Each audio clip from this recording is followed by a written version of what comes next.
Hello everyone, my name is Paulina and today we're gonna be making you one step closer to your dream goal.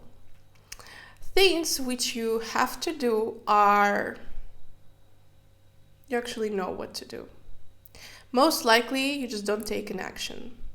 But let's start over and discuss what's motivation is in general. So motivation, as a lot of people think, it's not only about action.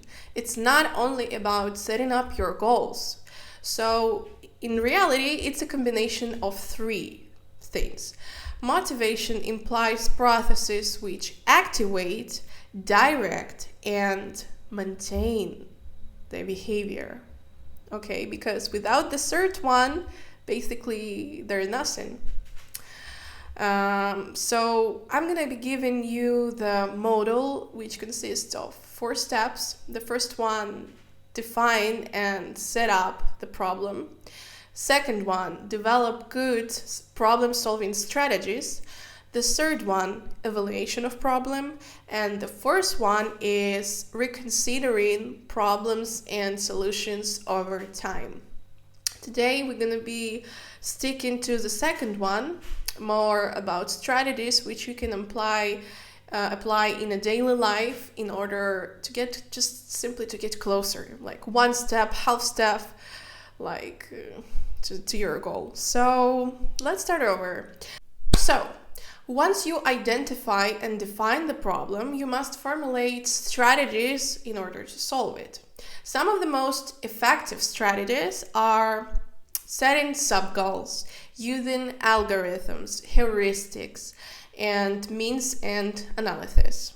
Let's start with the first one. So, setting sub-goals involves establishing intermediate goals that place a person in a better position to reach the final goal or solution.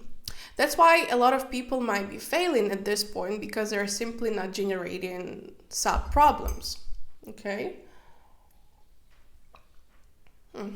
Such a beautiful cup I have.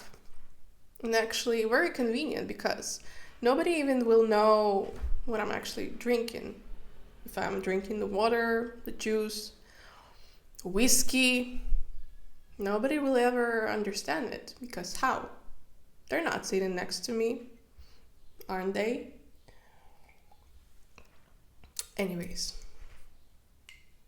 Oh, that's funny, because I've seen the video where someone was at the work conference, at the meeting online, and I believe he was drinking some alcohol, and he just used the cup like I'm using the type of cup, and he put this little paper from the tea bag, just simply made it look like he was drinking a tea. Another problem solving. But okay, so what would the strategies for sub-goals be? Let's say you're trying to make some work project. Finish the first draft 1 week before delivery. Finish the research 1 month before the delivery. 1 month or 2 months before the delivery, you will talk to some people, have some interviews already done. Notice that when we set sub-goals, we work backward. This is a very good strategy. People first create the sub-goal, the closest one to the final goal, and then working backward toward the sub-goal closest to the start of the work, in order to solve the problem. Algorithms are strategies that guarantee the solution of a problem. These tools may be different, such as formulas, instructions, and tests in all possible ways. When students solve a long multiplication or division problem through an established procedure, they're using an algorithm. So algorithms are very useful for a well-defined problem, but in the real life, it's kind of more difficult, because most of the problems in real life are pretty straightforward. So more flexible strategies also are needed. Let's go to the next one, heuristics. These are also tools which can help you to solve your problems, but they're not always guarantee the success. This tool helps us narrow down the possible solutions to help us to find the one that works. Suppose you go on a hike and get lost in the mountains. The common heuristic, not getting lost, would be to go down and follow the nearest stream. Streams lead to larger bodies of water, and larger ones normally lead us to where people are. Generally, this heuristic works, although it also could lead you to an uninhabited beach. Means end analysis is a heuristic in which the end, the goal, is identified, also the current situation is evaluated, and you look what has to be done in order to reduce the difference between these two conditions. Another name for it is a difference reduction.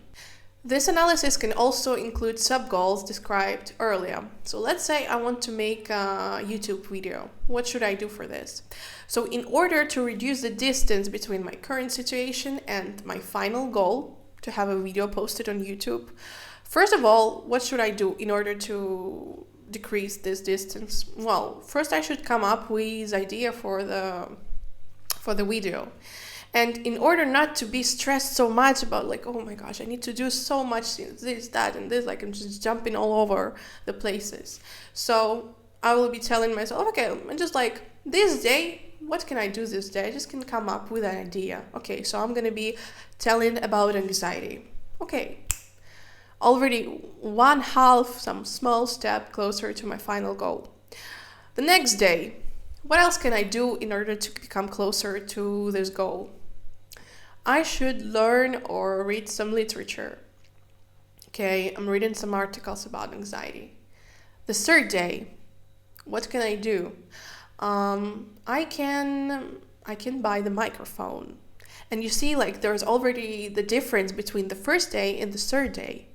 So this means end analysis is also really nice and efficient strategy which you might use. That is one of the reasons why a lot of people are falling into procrastination and just not doing anything, because they see something unreachable, something really difficult to do and almost impossible. But in reality, when you don't need to do everything at once. You don't have to do everything in the same day. You should just be doing this like small little steps. One half step, another half step. Here you have already one step done by dividing it like in two. Another step. With small steps, you're going, and you're getting there. That's it. So of course, when you look at this as something like so high and unreachable, at least it makes you kind of worried and scared. Oh my gosh, so much things to do.